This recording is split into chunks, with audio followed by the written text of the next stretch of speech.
ఈరోజు మాది టమాటా పులుసు.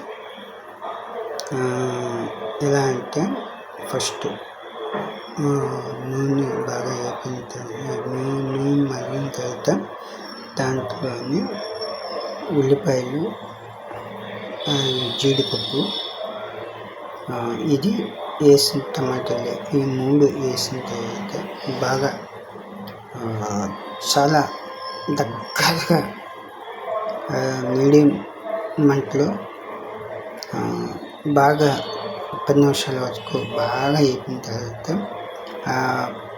టమాటా పచ్చివాసన పోయినంత వరకు బాగా మనం వేపాలి. ఈ 3 వేపిన తర్వాత అప్పుడు ఉప్పు, కారం, పసుపు ఈ 3 వేస్తాం. వీలైతే అల్లం చిన్నది అల్లం పేస్ట్ వేసిన తర్వాత ఇలా దగ్గరగా నీళ్ళు వేసిన తర్వాత ఇలా దగ్గరగా పెట్టిన తర్వాత అప్పుడు అది టమాటా పులుసు అవుతుంది. చాలా టేస్టీగా ఉంటుంది. మీరు కూడా ట్రై చేయండి.